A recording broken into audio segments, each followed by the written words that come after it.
Hello, my name's Mike, and this is my friend Matt. And in this video, I'm going to open up 2 packages of baseball cards. This shouldn't take long. Yeah, that I got at an antique mall in Hurst, Texas. Are you actually going to open them up? I'm going to open them up. These are. Maybe I should film this. Shoot. All right, this is a momentous occasion. These are from I think 1988 or 89. Yes, these are from 1988. So they're Donruss baseball cards. These are original packages. Okay, so let's see what we have in this first selection of baseball cards. No bubble gum, huh? No bubble gum. Yeah. Now I already have a lot from this particular because I recognize the card. I recognize the blue border. But the first card we have is John Tudor, who was a pitcher with the St. Louis Cardinals. John Tudor. Do you know what kind of card he liked? What kind of card did John like? He liked a Tudor. Ah, A Tudor card. two-door card. This is Spike Owen, who played for the Boston Red Sox. He was a shortstop. And You know what kind of sausage he liked? Spike sausage? Owen's sausage. Oh, yes, Owen's sausage. Owen's Country, duh, I knew that. And this is cool. You have a checklist. Card number, you have numbers 1 through 26. On card number 27, this is a checklist. If you collected baseball cards back in the day, or even still, sometimes they would give you a checklist and you could keep track of which cards you had so that if you needed one. So is that the number of the card there?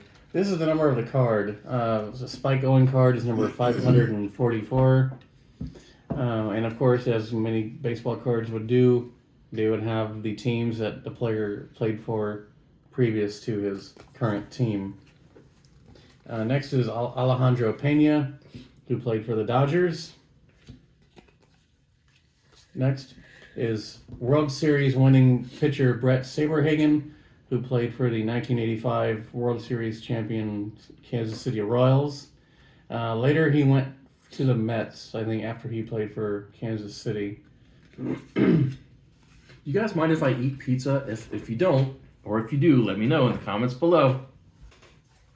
Here's Gary Pettis, who played for the California Angels, and he was an outfielder. Or it's I hate how these cards were incomplete. It says Gary Pettis of, but of what? What?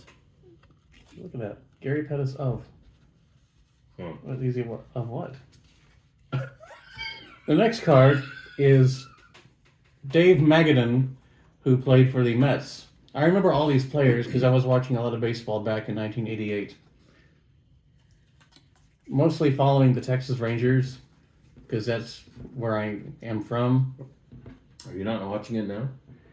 I watched them in 2023 when they won the World Series. I watched almost all their games that year, and I tried watching them in 2024, but when it was apparent that they were going to suck, I lost interest because that's just too much time to devote to watching 162 games of a team that's not very good.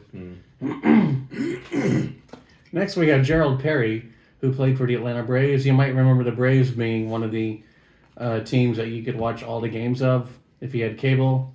In the 80s and 90s, the Braves were on WTBS with announcers Skip Carey, Don Sutton, Billy Sample, Pete Van Wieren, the Ernie Johnson, the older Ernie Johnson, the father of the NBA guy. So there's Gerald Perry. Jeff Treadway, who was a rookie, who played for the Reds. I remember him also. He was a second baseman. Here's Jim Gantner, who is apparently to be something, but it doesn't tell you what he's to be. Jim Gantner of the Milwaukee Brewers. He is Jim Gantner to be. Or not. Yeah, maybe that's what it is. Okay. Here's apparently the record. Okay, so some cards, like I think Topps cards, would have like the complete, it would show all the previous teams that a guy played for, but it looks like this company, Donruss, only would print like up to 83. Because they're cheap. Yeah. Jeffrey Leonard at the time played for the Giants. Here's the next Also one.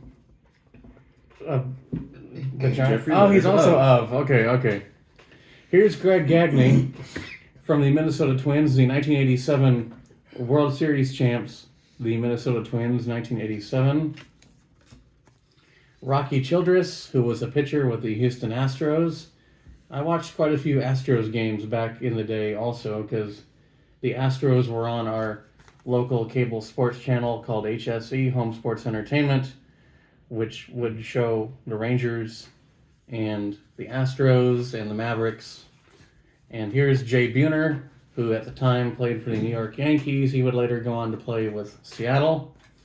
And here is Tom Glavine, who was one of the many good pitchers that the Braves had in the in the 90s. And then the last thing we have is a puzzle piece, because these cards would come with puzzle pieces, and it looks like you would need pieces numbers 28, 29, 30 of 63. So it's a 63-piece puzzle that would come with this. All right. So I'm going to open up one more set, and there's that. I have more of these, but I only really want to open up 2. Not that these are like worth a lot, probably, but you know.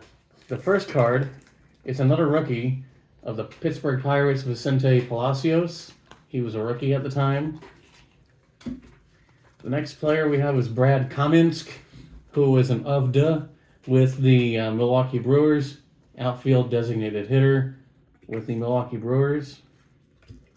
Here's Scott Geraltz, who pitched for the San Francisco Giants. Here's Gary Gaetti.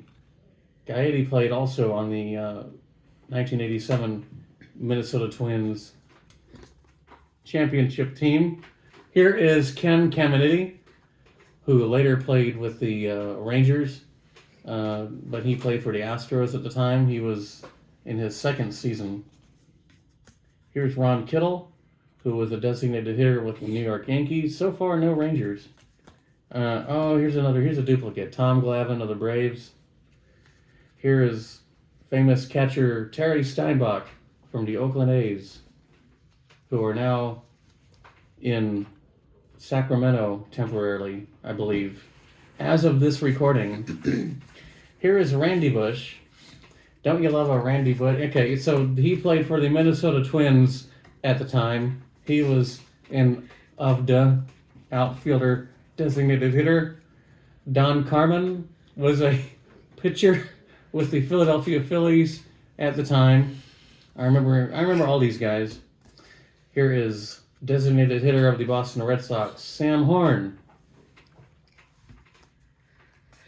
Here, this is an interesting story. This is Steve Howe, who played for this is our first Texas Ranger.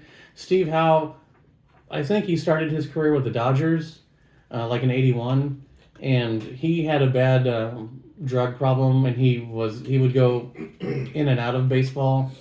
He had some drug issues, so he would play for a while, and then he would have his problems. But in 1988, he ended up with the Texas Rangers, and he pitched, I think, like one season for the Rangers.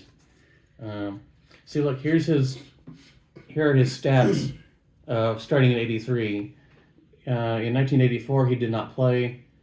In 1985, he played for the Dodgers and the Twins. 1986, he did not play.